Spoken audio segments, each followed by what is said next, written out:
Welcome to another episode of Whitetail Rendezvous, coming to you 6 days a week as we interview whitetail experts and hear their traditions and personal stories of the hunt. Learn more about the latest gear, discover proven tips, and the latest strategies so you can make your next hunt a success. Now, here's your host, Bruce Hutchin.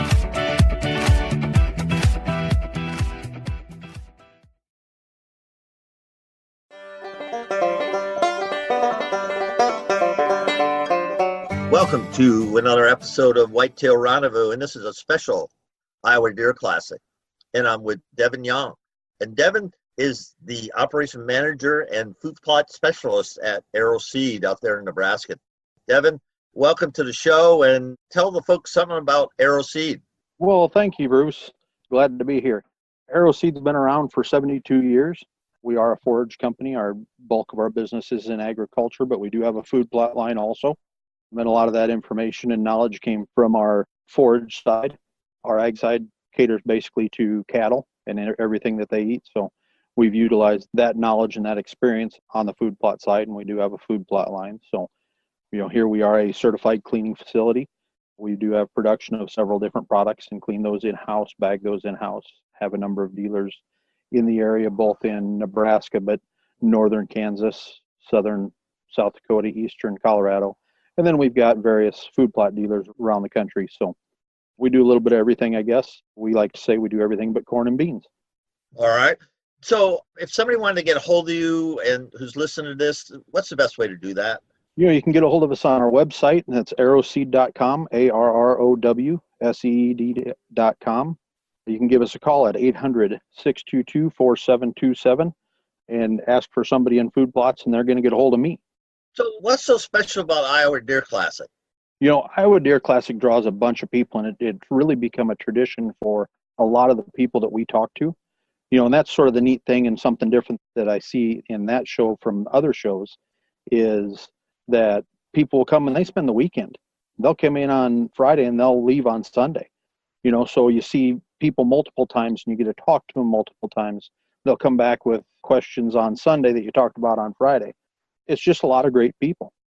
Well, that's great. I know they got their wall of fame and they got 200-inch monsters on the wall that everybody can see. You can't touch them, but you sure can see them. And it's amazing what Iowa produces, that's for sure, in terms of big bucks. Now, food plots are so important for growing big bucks. Everybody knows Iowa's a big agricultural state, but even more so when we start putting food plots or kill plots around the ag land, it sure doubles down on the production and the balance and the health of your herd. Let's talk about that a little bit. Well, one of the things, I guess, with food plots and utilizing food plots is anybody can go out there and drive around, and most everybody is familiar with the fact that deer will be in particular fields at particular times of the year. So they'll be in bean fields early and then really late. They'll be in corn fields primarily for cover and feed late in the year. So they're covering it with the ag, at least in the Midwest, with the corn and beans for a lot of the time. But with food plots, you're able to sort of cater to them just a little bit and give them something that's green and growing when they want to be eating it, giving them an opportunity for something different. When I talk to a lot of customers, I say, well, I think deer are a lot like us, and they don't want to have the same thing every day. They want to have something different. And we've seen deer come into plots, and one's eating a broadleaf, be it alfalfa, clover, turnips, radish, whatever it might be, and another one's eating grass, and they're searching out those products. They're not necessarily like a cow in the aspect that they just come in and eat. They seem to have sort of a palate for something or know that they need something, whether it's a nutritional item or if it's just a taste that they're looking for. That's interesting. We all know that whitetails will go after the acorns when they start dropping. They'll go off everything and they'll leave, perfectly good standing crops, and they'll go hit the acorns because they know they got a short window and it's high in protein. Right. Now, I've talked to some people, they say during certain times of the year, let's say the spring, those are lactating, so they want the best food, the best nourishment they can, so they can turn into milk. Yep, that's absolutely true. And that's one of the things with any food plot plan. And, like this time of year when somebody's looking at what can I do, look at planning and saying, okay, how can I improve my property? And a lot of people will either ignore a perennial because they want something for the hunting season, and they want something ready. It's typically a fall plant. I want it ready for the hunting season, but they don't think about 365 days out of the year that the deer needs to eat, and giving them something that is highly nutritious and having something there right away in the spring or shortly after spring when those fawns are dropping, and having something for the mothers to get that high nutrition to then feed their fawns with, teach their fawns where to go, hold their fawns on the property. It's a big deal in food plotting. You mentioned something that we're going to talk about, and good segue is, what should be people doing right now in regards to food plots? Well, I think right now, obviously, at least here in the Midwest, we aren't going to be planting anything because we're either under snow or ice, or it's too darn cold, and it's just not time. But a person can be preparing and saying, okay, what do I want to plant? What are my plans for this year? Look at last year, the year before, and say, this is what worked and this is what didn't work. And that's sort of one of the fun things about food plotting, is it's a matter of gaining that experience and saying, okay, this didn't work. How can I change things to make things better on my property? But what can I do that benefits the deer? How do I want to break up this piece and make part of it a perennial and part of it an annual, and where do those need to be? What do I want to plant? What have they liked in the past and during that, say, hunting time frame? And what have they steered away from in that time frame? And how do I want to situate those on my property?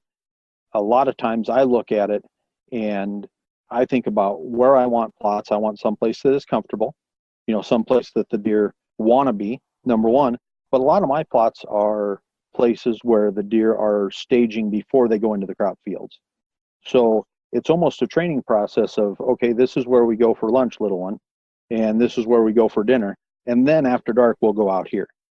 So planning those things, where you want plots, what you want in plots, and then looking at things like getting soil tests done so you're ready for what you've got to do in the spring or what you need to do in the fall, and in this sort of a downtime. And I'm thinking, if you want to put in a kill plot, and I'm really big on kill plots. Sure. It's a short stop, and all of a sudden they want to grab a bunch, something to eat on the way, and it's a little opening, and there's some food there. So all of a sudden they're in a staging area, but they're not quite to the beans or the corn. And right. So you create a kill plot.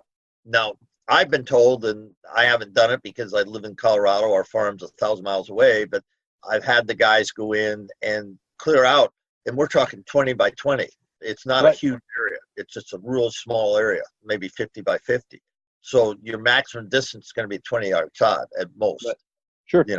But they can go in there and take the trees out and start preparing it so they can get in there and rip out the stumps and turn the soil as soon as it's able. Then they can get in and put the seed into the ground. Right. You don't be thinking those things in some of those places. If you're putting a new plot, there's a lot of work that goes into it. When do I need to start? How do I need to start? What kind of equipment do I need if I need equipment? That type of thing. So part of that thought process is what we need to be doing now. Yeah. And do you recommend people keep like journals or logs or 3-ring binders? I think it's a great idea. I don't know about your memory, but my memory's not the best when I look back. But if a person does, and I think it is a good idea, but if a person does keep those journals, not only are you learning more about what's going on, you can look back at the spring and say, well, this is what I did. How did it affect my fall? And you can look back at that for years and either come to a product, whether it's alfalfa or clover or a blend or whatever it is that seems to work best at your time of year. And that's one of the things that I always ask people is, how do you hunt? Are you a bow hunter? Bow season is typically earlier than what gun seasons are, whether it's a rifle or a muzzleloader, depending on your area. Are you a late season muzzleloader hunter? Take Iowa, for instance. They've got the early season muzzleloader hunt. They've also got a late season hunt. When do you need the deer in those spots? Because that's one thing to look at. Yeah, you think of all that. And, folks, when you go to the Iowa Deer Classic, you're not only talk to Arrow Seed, there's going to be a lot of other manufacturers and companies there. They're going to give you tips and techniques. And I recommend people go to Iowa Deer Classic or any outdoor show and, one, attend the seminars, and two, and then go talk to the seminar speakers, because they're more than willing to do that. Now, Devon, what is the number of your booth at the Iowa Deer Classic? We'll be in booth 832 this year, so right on the corner. If people have stopped by before, we're right in the same area. So, okay, great. And then, do you have any specials for the show for the listeners of this podcast? Anybody that comes up and mentions Whitetail Rendezvous will give 10% off their purchase at the show. Okay, so folks, a 10% discount. Mention Whitetail Rendezvous, and you're going to get a 10% discount from Arrow Seed. Wrapping up, Devon, anything else you want to say about Arrow Seed and the food plot? One of the things that I would like to mention, there's been a big push on screening materials here in the recent years. When I'm talking about a screening material, I'm talking about something that gives the deer a little bit more security. We've got a product called Green Screen that absolutely looks wonderful. We've had the plot at 14 feet tall. It's sort of an interesting product. You can use it for a lot of things, whether it's hiding a blind, funneling deer, protecting your deer from people driving by on a road. I actually have a customer that started using it, and he says his deer are coming out into a field that's on a road up to 2 hours earlier than they normally did. So if a guy hasn't taken a look at screening materials or screening plots, I'd suggest taking a look at them. That's great.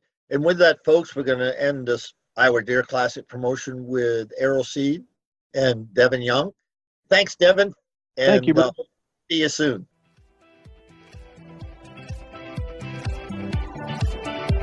Thanks for joining us. Be sure to tune in tomorrow for another episode of Whitetail Rendezvous, where you can listen and learn from the experts so you can be more successful on your next hunt.